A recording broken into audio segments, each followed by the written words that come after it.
විශේෂයෙන් මේ මාධ්‍ය සාකච්ඡාවක් ඇඳුම් ලැබුවේ ආණ්ඩුව පොදු ජනතාවගේ උද්ඝෝෂණ විරෝධතාවයන්ට එරෙහිව තමන්ගේ පැත්තෙන් මර්ධනය දියත් කිරීමට සූදානම් තිබෙන බවත් මර්ධනය දියත් කිරීම ආරම්භ කොට තිබෙන බවත් අපිට දැන් පැහැදිලි. ඒ පිළිබඳ අපේ පැත්තෙන් කරුණු ඉදිරිපත් කිරීමේ අරමුණෙන් තමයි මේ මාධ්‍ය සාකච්ඡාවක් ඇඳුම් ලැබුවේ. අපි කවුරුත් දන්නවා මේ වන විට අපේ රටේ පොදු ජනතාව සෑම තරාතිරමකම ගොවි ජනතාවද දීවර ජනතාවද රාජ්‍ය රැකියාවක් කරන කෙනාද පෞද්ගලික අංශ රැකියාවක් කරන කෙනාද ව්‍යාපාරික යෙදෙන කෙනාද ભેදකින් තොරව සෑම පුරවැසියන්ම මේ ආණ්ඩුව විසින් ඇතිකොට තිබෙන පීඩනයේ හේතුවෙන් විශාල ජන පීඩනයක් ලක් වී තිබෙනවා. පහුගිය කාලේ පුරාවටම ජනතාව තමන්ගේ විරෝධය, තමන්ගේ කෝපය, තමන්ගේ වේදනාව විවිධාකාරයෙන් ප්‍රකාශයට පත් කරමින් තිබුණා. නමුත් ආණ්ඩුවේ හැසිරීම තිබුණේ ජනතාවගේම විරෝධය, කෝපය, වේදනාව සමනය කිරීමේ දිශාවෙන් නෙවෙයි. ආණ්ඩුව මුළුමනින්ම පෙනුම් කරමින් තිබුණේ ජනතාවගේ ආණ්ඩුව කෙරෙහි තිබෙන කෝපය, ජනතාවගේ වේදනාව වැඩි කිරීමේ දිශාවෙන් තමයි ආණ්ඩුවේ සමස්ත ප්‍රතිචාර තිබුණේ. පැය දෙකක් කපන විදුලිය පැය 5ක් කරනවා.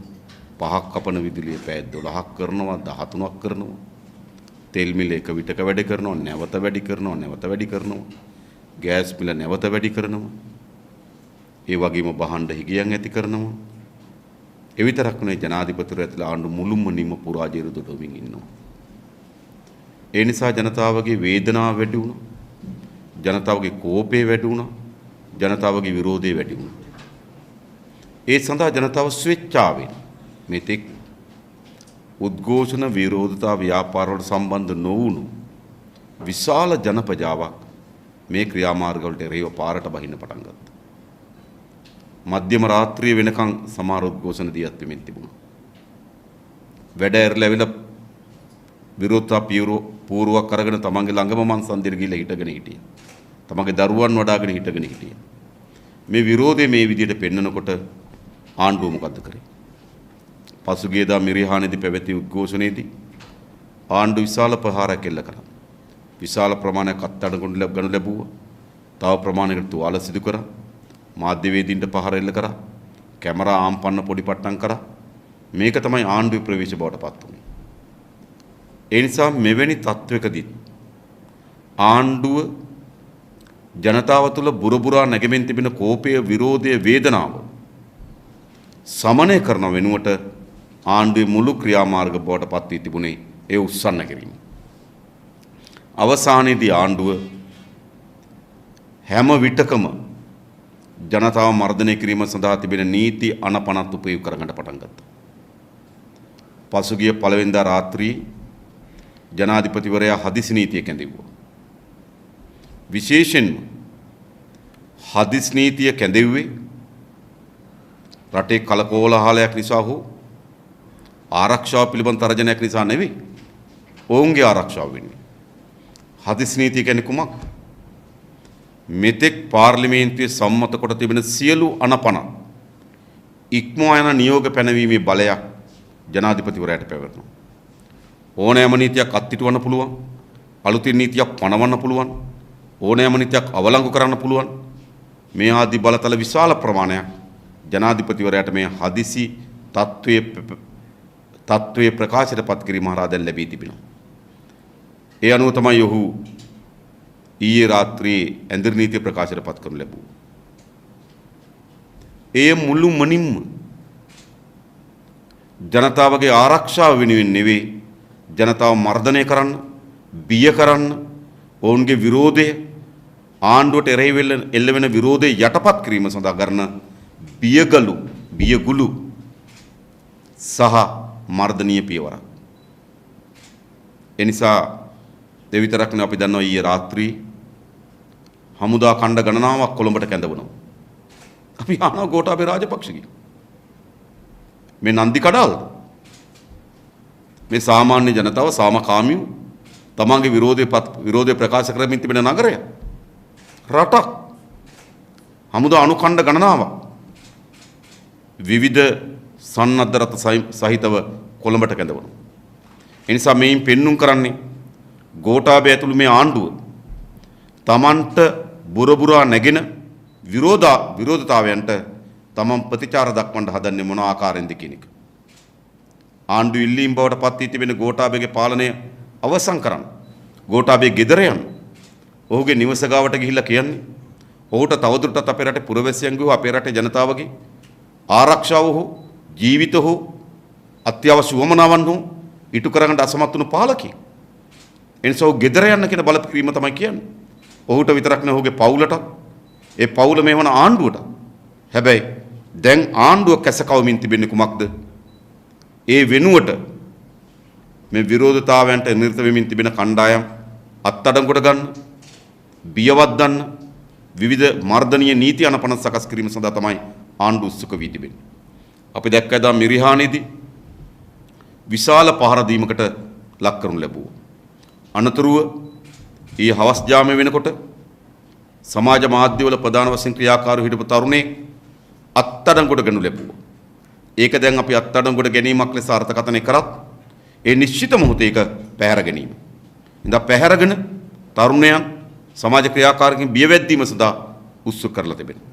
ඊළඟ ඇඳිරි නීතිය පැනෙවුවා.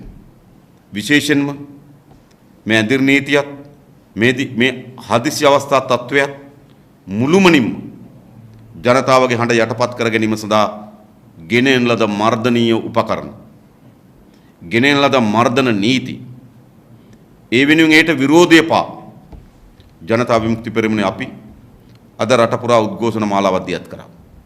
මොකද මේක රටේ අස්ථාවර භාවයක් වූ ජන කලබලි ස්වභාවයක් නොවේ. ජනතාවට මහ ජනතාවට තමන්ගේ අදහස්, තමන්ගේ විරෝධය සාමකාමී ලෙස ප්‍රකාශයටපත් කිරීම සඳහා ප්‍රජාතන්ත්‍රවාදී අයිතියක් තිබෙනවා. ඒ අයිතිය තමයි අද අපි උපයෝගී කරගනු ලැබුවේ. මහරගමදිත් මාතර ස්ථාන ගණනාවක, කුරුණෑගල ස්ථාන ගණනාවක සහ තවත් රට දිස්ත්‍රික් ගණනාවක අපි මේ ආණ්ඩුවේ මේ මර්ධන නීති වලට එරෙහිව වහාම මේ හදිසි නීති අකුල ගන්න. ඒ වගේම මේ ඇඳිරි නීති අකුල ගන්න කියන බල කිරීම සඳහා තමයි අපි එම උද්ඝෝෂණ මාලාව දියත් කරේ.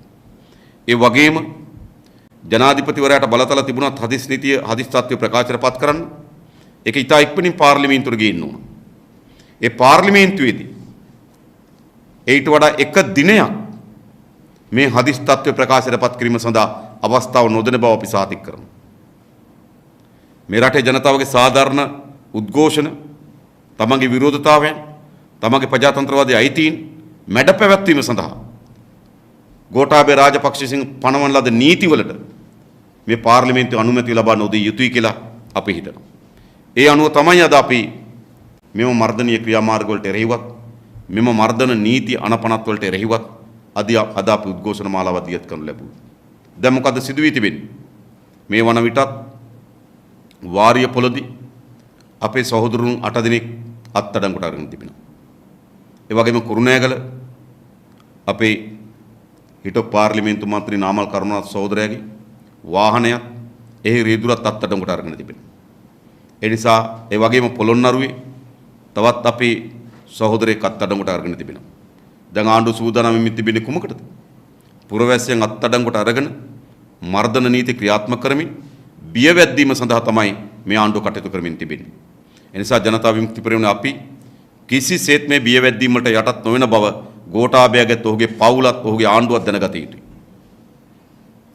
අපි තාම සාමකාමී ලෙස අපේ රටේ පුරවැසියන්ගේ තියෙන ප්‍රජාතන්ත්‍රවාදී අයිතිවාසිකම් ආරක්ෂා කර ගැනීම වෙනුවෙන් පෙනී සිටින දේශපාලන ව්‍යාපාරය. රටේ සාමාන්‍ය නීතිය ඉක්මවා යන හදිසි නීති පැනවීම, සියලු නීති වළංගු නොවන තත්ත්වයක් ඇතිකොට ගෝඨාභයගේ ඔළුවේ පැලවෙන ඕනෑම මනස්කාන්ත සිතුවිල්ල නීතියක් බවට පත් කරන්න පුළුවන් නීති සම්පාදනය කරගෙන තිබෙනවා. ඒ නිසා මේට එරෙහිව අපි කටයුතු කරමින් තිබෙනවා. ඒ විතරක් නෙවෙයි. අද අපිට දැන් තොරතුරු ලැබී තිබෙනවා පේරාදෙණිය විශ්වවිද්‍යාලය ශිෂ්‍යයන් විශාල ප්‍රමාණයක් මෙම මර්ධන නීති වලටත් මෙම මර්ධනීය තත්ත්වයටත් එරෙහිව උද්ඝෝෂණය කළ තිබෙනවා. ඔවුන්ට කඳුළු ගෑස් සහ බැටන් පොළු ප්‍රහාරයක් එල්ල කරන්න ආණ්ඩුව සැලසුම් කළ තිබුණා. සහ ප්‍රහාරයක් එල්ල කරන බව තමයි අපිට වාර්තා වෙන්නේ. ඒ වගේම ඊයේ හවස 4:00 විතර අපේ ආරක්ෂක කට්ටුවේ ප්‍රාදේශ සභා මන්ත්‍රී අජිත් ගිහාන් සහෝදරයාගේ නිවසට සනත් නිසාන්ත කියන මැර ඇමතිවරයාගේ සෝහිරා ඔහු ආරක්ෂක කට්ටුවේ ප්‍රාදේශ සභාවේ මන්ත්‍රීවරයෙක්. ඔහු නිවසට ඇවිල්ලා තවත් මැර කණ්ඩායම් එක්ක ඒ වෙලාවේ අජිත් ගිහාන් සහෝදරයා නිවසේ හිටියේ නේ. බිරිඳට තර්ජනය කරමින්, දරුවන්ට තර්ජනය කරමින්, ගෙදරට අලාභානි කරමින්, එතන තිබුණු වාහනේට පොඩි පට්ටම් කරමින් කටයුතු කරලා තිබෙනවා.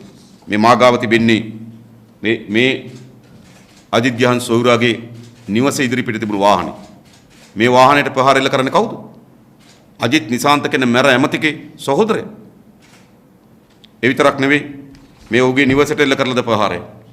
ඔහුගේ ජනෙල් කුඩු පට්ටම් කරනවා. මේ ඔහුගේ නිවස ඉදිරිපිට තිබුණු භාණ්ඩ සියල්ල පොඩි පට්ටම් කරනවා. මොකද්ද මේ කරමින් තිබෙන්නේ? නැවත ආණ්ඩුවේ ආරක්ෂාව සහිතව මේ මැර කණ්ඩායම් කටයුතු කරමින් තිබෙන්නේ ප්‍රජාතන්ත්‍රවාදී ලෙස දේශපාලනය කරන ප්‍රජාතන්ත්‍රවාදී ආරක්ෂා කර ගැනීම සඳහා ප්‍රබදන මහජන ව්‍යාපාරවලටත් දේශපාලන ව්‍යාපාරවලටත් තර්ජන ඉල්ල කරන්න. ඒ නිසා අපි අහන්න කැමති ගෝඨාභය රාජපක්ෂ, සරත් වීරසේකර තමන්ගේ මැර කණ්ඩායම් ආණ්ඩුව රැකවරණය මැර කණ්ඩායම් ඇමතිවරුන්ගේ සහෝදරවරු ප්‍රාදේශ සභාවේ മന്ത്രിවරු ආණ්ඩු පක්ෂේ ගෙවල් වලට ඇවිල්ලා කාන්තාවට තර්ජනය කරමින් දරුවන් බියවද්දමින් නිවසට අලාභහානි කරමින් මේ කරන හැසිරීමට ගත්තු ක්‍රියාමාර්ග මොනවද? මේ වන විටත් අපි ඊයේ රාත්‍රියේම මේ පිළිබඳ පොලිසියේ පැමිණිලි ඉදිරිපත් කළා තිබෙනවා. නමුත් කිසිවෙක් තවම අත්අඩංගුවට අරගෙන නැහැ. ඒකෙන් කියන්නේ මොකද්ද? මේ ප්‍රහාරයන් සිදුවන්නේ ගෝඨාභය රාජපක්ෂගේ සරත් වීරසේකරගේ අනුදැනුම සහ රැකවරණය යටත බව පැහැදිලි. එහෙම නැත්නම් මේ ප්‍රහාරකම් මේ වෙනකොට අත්අඩංගුවට ගත යුතුයි.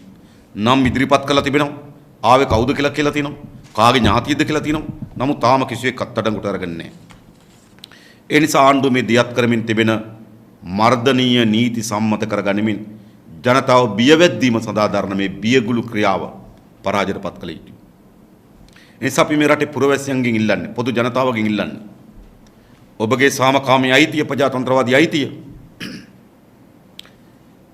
තමන් පත් කරලාද පාලකයා තමන් පීඩාවට පත් කරනවා නම් ඒට එරෙහිව විරුද්ධ දැක්වීම එම පුරවැසියන්ගේ අයිතිය. මේ පුරවැසියන්ගේ අයිතිය කිසිසේත්ම පැහැර ගන්න මේ පාලක කණ්ඩායමට අපි ඉඩ ලබා නොදිය යුතුයි. ඒ වෙනුවෙන් ජනතාව විමුක්තිවරුන් අපි පෙනී හිටින්නත් මේ රටේ ප්‍රජාතන්ත්‍රවාදය වෙනුවෙන් පොදු ජනතාවගේ අයිතිවාසිකම් වෙනුවෙන් නොබියව පෙනී සිටින බව අපි අවධාරණය කරන්න කැමතියි. ඒ වගේම ගෝඨාභය රාජපක්ෂගේ මෙම බියගුළු මර්ධනීය ක්‍රියාමාර්ග වහම අකුල ගන්න කියලා අපි බල කරමු. මේ කරුණු කීපය තමයි ඔබට ඉදිරිපත් කරන්න තිබුණේ. ඊට අමතරව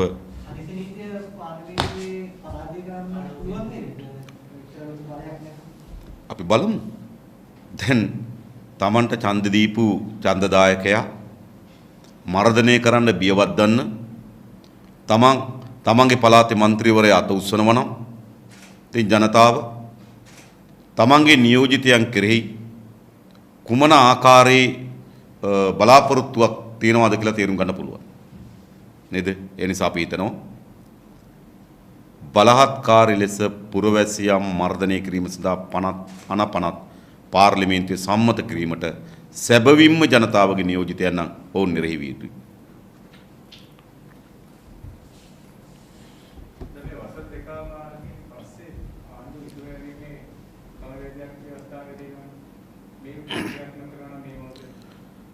පාර්ලිමේන්තු විසිරු හැරීමට මේ මොහොතේ පුළුවන්.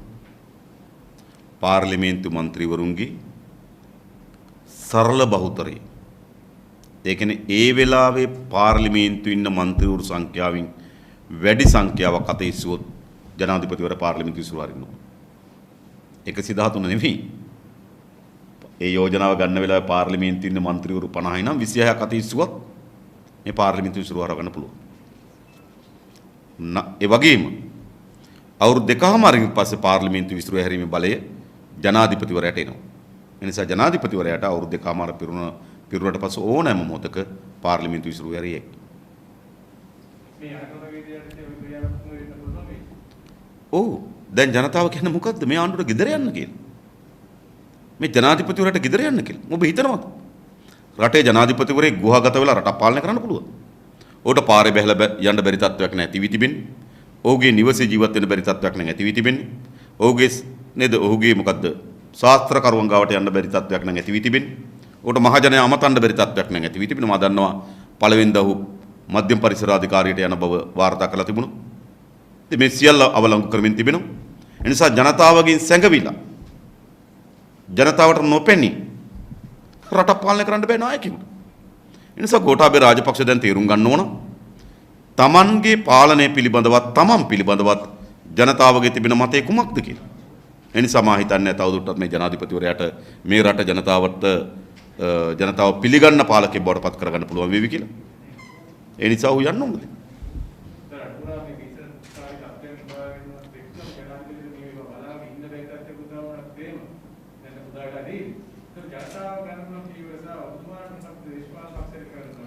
ජනතාව සාමකාමී ලෙස ප්‍රජාතන්ත්‍රවාදී ලෙස මේ ආණ්ඩුව පළවය හැරීම සඳහා මේ දියත් කරලා තිබෙන විරෝධතාවයන් තව ඉදිරියට ගෙනියන්න ඕන. ඒ නිසා මේ ආණ්ඩුව පළවය හැරීම තමයි පළමු කාර්යභාරය. අනතුරුව තමයි ඊට පස්සේ මොන යාන්ත්‍රණයක් ගොඩනගෙනවද මොන වගේ එකක්ද කියලා කල්පනා කරන්න ඕනකම තිබෙනවා. දැන් ප්‍රමුඛතම කාර්යය මේ විනාශකාරී දූෂිත පාලනය. මේ දූෂිතය මා දන්නවා දැන් ජනතාව සමහර තැන් වල හඬ නගනවා. නිකම් පළවය හැරලා වැඩක් නැහැ. මහජනගේ හොරකම් කරලා දීපල පවර ගන්නත් ඕන. නිකන් සාමකාමී ලෙස නේද මහජනගේ දීපල කෝටි ප්‍රකෝටි ගණන් එක්රැස් කරලා බලන්න මම අවස්ථා ගණනාවකදී රටේ පාර්ලිමේන්තුවේදී කිව්ව මොකද්ද? ජාලි වික්‍රමසූරි ඇමරිකන් එක්සත් ජනපදයේ ශ්‍රී ලංකා තානාපති කාර්යාලයක විකිණීම සහ මිලදී ගැනීමේදී විශාල වංචාවන් සිදු කොට ඇති බව. ඒ වෙන කවුරුවත් නෙවෙයි. මහින්ද රාජපක්ෂගේ ඥාති සොහිර පුංචම්මගේ පුතා. තමගේ පවුලේ අයට මහජනයාගේ දන කෝටි ප්‍රකෝටි ගණන් හොරකම් කරන්න ඉඩ හදලා දීපු පාලකයෝ මේගොල්ලෝ. අද ඇමරිකන් එක්සත් ජනපදයේ අධිකරණයෙන් තීන්දුවක් දීලා තියෙනවා ඌ හිරේ දාන්න කියලා. හැබැයි ලංකාවේ නඩුව වුණා. නිදොස් කොට නිදහස්. ඒ නිසා මේ ජනතාවගේ විරෝධය තිබෙන්නේ ආර්ථික ප්‍රශ්න මතම නෙවෙයි. තමන් ඇස් ඉදිරිපිට මොකද්ද සිද්ධ වෙන්නේ? මිනි මරුවන් එළියට එනවා. නේද? අපි දැක්ක ඊ පෙරේද නඩුව. ඒ වගේම නීතිපතිවරයා ගිලා නඩු ඉල්ලාස් කරගන්නවා. අල්ලස් කොමිසම ගිලා නඩු ඉල්ලාස් කරගන්නවා. බැසිල් රාජපක්ෂගේ නඩුවේ සාක්ෂි ඉස්සරහට විමසන්නේ නැහැ කියලා නීතිපතිවරයා ගිලා කියනවා. ජනතාව මේක බලන් සිටිය යුතුයි. ඒ නිසා ආර්ථික ප්‍රශ්න පමණක් නෙවෙයි මේ දූෂිත කණ්ඩායම අපේ රටේ මහජනයාගේ දේපල හොරකම් කරපු එකක්. ඒවා මහා කෝටි ප්‍රකෝටි ගණන් එක්රැස් කරගත්තු එකක්. ඒ දූෂිතයන් නීතියෙන් ගැලවීම සඳහා ගනු ලබන සම්ප්‍රයෝගී ක්‍රියාමාර්ග පිළිබඳවත් මේ රටේ පොදු ජනයාගේ විරෝධයක් තිබෙනවා. ඒ නිසා ඇත්තටම දැන් තියෙන්නේ මේ පාලක කණ්ඩායම පළව හැරීම පමණක් නෙවෙයි මහජනයාගෙන් හොරකම් කළද දේපල යලි අත්පත් කර ගැනීම සඳහා මේ සටන ඉස්සරහට යන්න ඕන.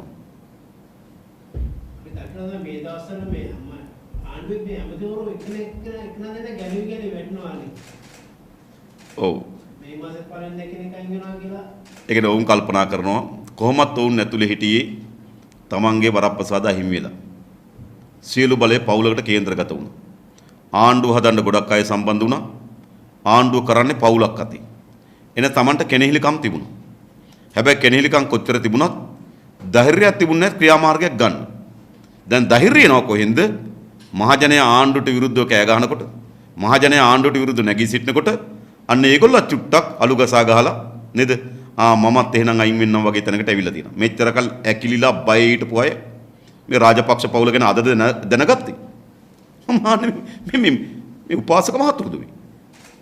මහජනක දේපල කෝටි ප්‍රකෝටි ගණන් හොරකම් කරපුව අපි කරුණු සහිතව දීර්ඝ කාලයක් මේ රට ඉදිරිපත් කළා තිබෙනවා. මේගොල්ලෝ නොදන්න අයද?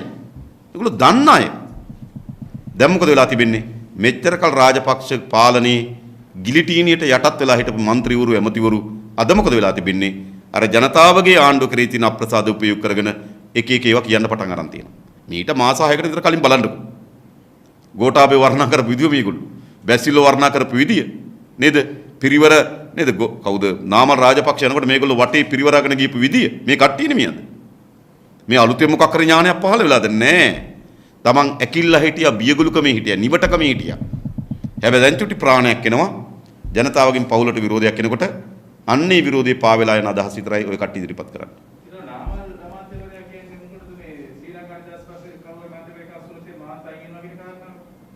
ඒ අයින් වෙන්න කියන්නකෝ.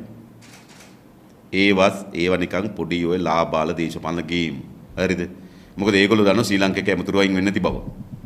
ඒතර මෙයාත් දන්නවා එයා අයින් වුණා මාත් අයින් වෙනවා කියනවා. ඕන ශ්‍රී ලංකෙන් හෙට ගියයි ඔයා ඉස්සලා අයින් වුණා මම මේ පැත්තෙන් අයින් වෙන්නම් කියලා. මේ ඔක්කොම එක නාටකේ එක නාට්‍ය කොටස් කරුවන් මේ. ශ්‍රී ලංකා නිදහස් පක්ෂ සුද්ධවන්තින්ද? නැහැ. මේ එකම නාටකය. එකට ඉන්න කණ්ඩායම්. දැන් අධිකරණයේ තීන්දුවක් ආවේ කාටද? ශ්‍රී ලංකා නිදහස් පක්ෂ නායක මෛත්‍රීපාල සිරිසේන මහත්මයාට. කෝටි 800කට ආසන්න මුදලක් වටින ගෙයක් තමන්ම කැබිනට් මණ්ඩලේ වාඩි වෙලා ඒ කැබිනට් මණ්ඩලේ තමන්ම මුලසුනෝ බෝලා තමන්ට ගෙයක් අනුමත කරගන්න නායකයෝ දැන් අධිකරණයේ තීන්දුවක් දීලා තියෙනවා. ඒ නිසා මේ කවුරුවත් සුද්ධවන්තයෝ නෙවෙයි. මහජනයාගේ දීපල තමන්ගේ පෞද්ගලික වමනාවන් වෙන කෝටි ප්‍රකෝටි ගණන් එක්රැස් කරගත්තු නේද? ඒ සඳහාම බලය උපයෝග කරගත්තු මිනිස්සු මේ. ඒ නිසා විරෝධී ඔක්කොටම තියෙනවා. ඒගොල්ලන්ගේ.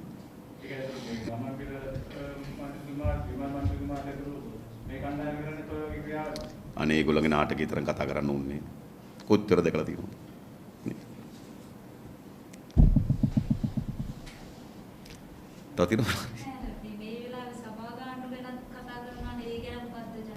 පළවෙනි එක මේ වෙලාවේ මේ ආණ්ඩුව එළියට යනවා.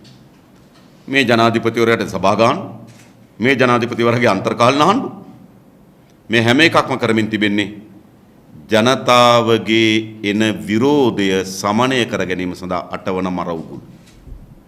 ඒ නිසා අපි බලමු එහෙම යාන්ත්‍රණයක් හැදෙන්නේ කොහොමද? එහෙම යාන්ත්‍රණයක් පිළිබඳ තියෙන යෝජනා මොනවද? හැබැයි දැන් නම් විරෝධය තියෙන්නේ මේ ජනාධිපතිවරයා ගෙදර යන්න කියලා. ඒ නිසා අපි ඒ ගැන තමයි වැඩිපුර සැලකිල්ලක් කරමින් තියෙන්නේ.